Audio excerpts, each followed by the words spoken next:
MVP, Streebo here with you again, as always, in the Mondo Magic Hour. This time around, we've got a very special edition for our interviews. This is the guest blog edition for Dr. Geoff Klock, writer of How to Read Superhero Comics and Why, which if you want to understand how superhero comics work, how they should be written, where they need to go in the next 10 to 20 years, Dr. Geoff Klock is the one that's going to tell you. This segment is a continuation of our MVP interview with Mr. Matt Fraction, and these questions were brought up for me by the kind Dr. Klock and the guys that attend his blog, and I appreciate them taking the time to come up with those. Hey, look, guys, I got a Casanova shirt. Check it out. It's black on black. Isn't Matt brilliant? But anyway, hopefully you guys will enjoy this section, and I'll see you back on the blog. And if you don't know who Geoff Klock is, pop on over to his blog at this address here. Talk to him. The guy's great. Loves comics, loves movies, loves TV, and loves telling people about it. So, we'll see you. Enjoy. Oh, you can hold it up. Oh, nice. Hey, look at that. It's by Geoff Klock. That is my dog-eared copy. Doesn't look like that anymore. No, he doesn't. I asked Geoff to help me come up with a few questions for you, and the guys on his blog were super punky, happy. hip, urban Geoff on the back. This isn't not representative Geoff these days. Geoff is a much more studious, responsible adult than this hipster dreamboat on the back of this fine book. Wow, you really read the shit out of this. Hey, Geoff picked my brain on that. I mean, I think everybody who loves comics, who wants to write comics, who wants to write superheroes specifically, like it's the Great Gatsby. Except it's great. Your credit card applications. That's awesome. Jesus. All right. Geoff Klock says, one thing I'd like to ask is how the birth of his son has affected his comic work, both in terms of finished product and also working habits. In terms of finished product, I don't know. It's a little too early to say. It's 9 months. I don't have perspective on the event yet. Working habits, it's sort of pushed me to my natural schedule, which is to say nocturnal. And I write overnight now. I'm up basically until the sun is up, and then I crash out until mid-afternoon and get up and play with occupy the baby through the afternoon and then through dinner. So in terms of working habits, just maybe write later, but that's always been where my natural tendency is. Okay. He said he'd like to hear your opinion on Final Crisis or the end of Astonishing X-Men. I thought the first issue of Final Crisis was a bummer, and a murkily told bummer, and I haven't read, but it's the first issue, so it's unfair to talk about. It's unfinished. And you know, trust in Morrison. The end of Astonishing X-Men I haven't read yet. Because of the baby, I tend to not read very much anymore, so I have piles of stuff I've read, so I can't speak to either. I wish it hadn't taken like 5 years for that run to come out. I think the pacing of that story demanded I wish it would have come out faster. I think there's backlash that's caused strictly because it took time to come out. I think it's an unfair perception of really strong work.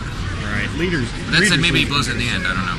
It's got 9177 says there were 91,776 other Scotts before this guy got on the internet. And he couldn't be Scott M. Yeah, exactly.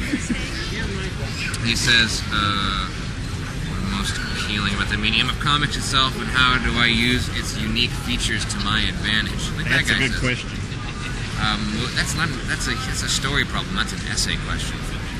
Most appealing about the medium of comics is that there's words and there's pictures, and between the two there's a third stream of data that the reader provides, and it doesn't allow for passive consumption.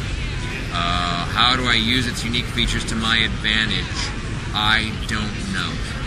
I don't know. I don't think that's for me to say. I don't know. That's a big question. I don't know how to answer. If that was in an email, it would take me 3 weeks to respond to it. Brad, it's a great question. I'm always interested in questions about the process. What point in the scripting process do you begin working with the artist? Does the change depend on the artist? How much collaboration occurs after the final script is handed off? And do you prefer more control over the final imagery or to let the artist sail the ship? what point scripting process begin working with the artist? If I know who's going to do it before, I'll talk to them and just kind of try to do it as early as possible. Does that change depending on the artist? Not so much the artist, but more the schedule. The vagaries of publishing are strange. How much collaboration occurs after the final script is handed off? It all depends. Barry and I, for example, talked often and frequently. Howard and I will talk a couple of times here and there. Gabrielle and Fabio, unless they don't understand, unless I've been unclear about something, we have almost no interaction until a book is delivered. They don't talk to me, and I don't talk. You know what I mean? It's sort of we both let each other work up magic and try to wow one another. Do I prefer more control over the final imagery or let the artist sail the ship? I think that's a loaded question, but I write a full script. So there's a and hopefully an unloaded answer.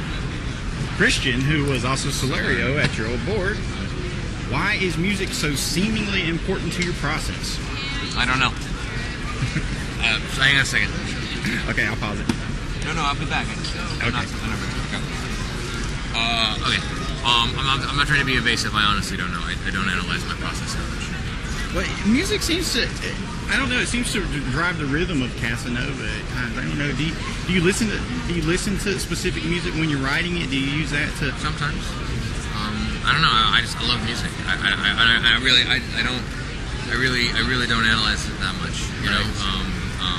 I clearly love it, and get and write about. I love writing about it. Maybe that's it. Maybe I'm a frustrated rock journalist on some level, but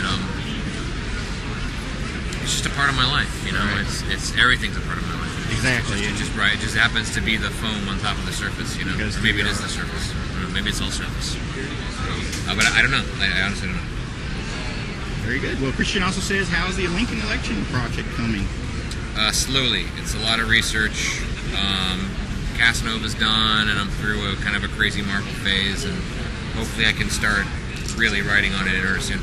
It's weird because I have to outline it first, and it's kind of counterintuitive to the way I work, so I think it's actually caused a little bit of resistance, but I'm researching it. I have a lot of books to read. Working on anything else, create our own, sort of. Okay, well that's interesting. Well, we're definitely looking forward to more Casanova. Thank you. Which comic book do you wish you'd written? And I'm not thinking around now. Fear Agent, Scalped. It wasn't short stuff. I liked Ivan's short stories. I think almost more. Some of the Ivan Brandon short stories in 24/7. The 2 volumes that Ivan wrote, I thought were just spectacular use of the short form. Harold Sipes and Hector Casanova's Screamland. And then most recently, Freddie and Me, which I couldn't have written, but I loved it. Those are a handful of books that I've really loved. I've been envious as a books that I see that I know I couldn't have made myself, and it makes me jealous in some way. Excellent. What was the defining moment that made you go, I want to write comics? I was waiting for a valet to bring me and Shelton Drum's van around after a show in New York, and we were going to drive back to Charlotte. Well, there you go. And I looked at him and I said, I'm going to write comics one day. And he went, all right. And then the van came around and we drove over. Not even kidding, in Shelton. I believe you. What video games are you playing at the moment? I'm not really. Grand Theft Auto, just because it's sort of what everybody's playing. I mean, playing implies that I'm any good at it, but it's Grand Theft Auto 4 is sort of the big winner right now. I'm surprised you guys don't ever get on City of Heroes and do a thing, but anyway. Nobody, it's half of us are Mac guys. Right, oh, okay. Corey Waits. How are you, sir? Here, I'll pause it. Good. Nice to do this for his blog about magic in comics. At one end, we have Grant Morris and Alec Moore, who publicly declared themselves to be practicing magicians. At the other end, we have writers like Warren Ellis, Neil Gaiman, and others who discuss real magic in their comics from a fictitious yet seemingly knowledgeable point of view. Where do you fit in all of this? Can we count you as a chaos magician? I can make cards disappear. And I have a fake thumb tip. So that would be a yes, probably.